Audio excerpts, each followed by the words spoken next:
Picture this: Cuba, early 20th century, a vibrant island nation under the tight grip of dictators and foreign influence. It was a time of contradiction, where the enchanting beauty of the land was marred by the hardships of its people.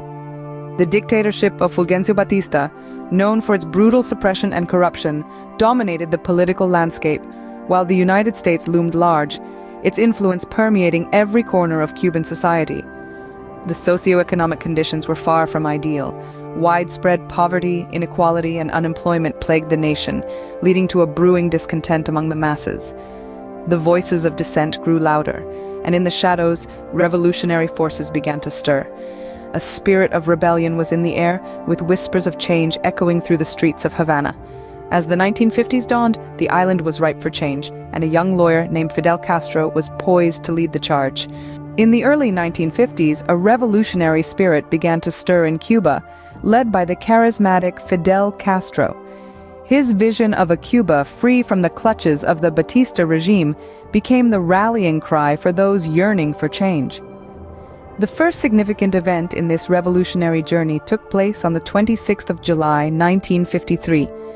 Castro, along with a group of rebels, attacked the Moncada barracks in Santiago de Cuba. The attempt was unsuccessful and led to Castro's imprisonment. However, this event became a symbol of defiance and resistance against the oppressive regime, igniting the spark for the revolution.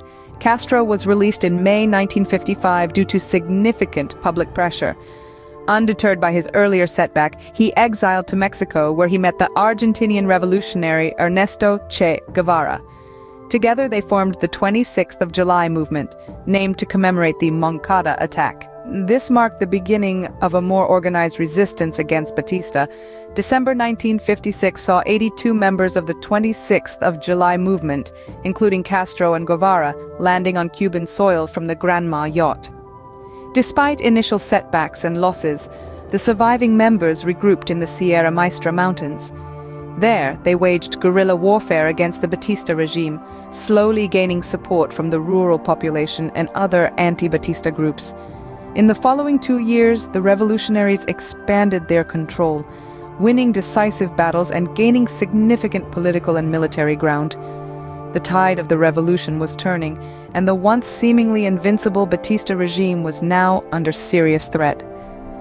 Castro's forces continued their relentless assault, culminating in key victories in 1958, including the Battle of Santa Clara led by Che Guevara.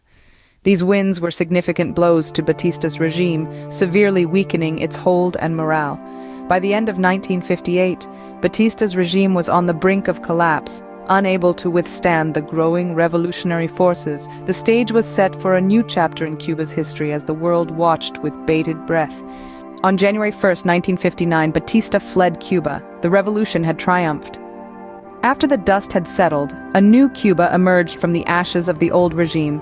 Castro established a socialist state, nationalizing industry and implementing sweeping land reforms. But the revolution was far from over.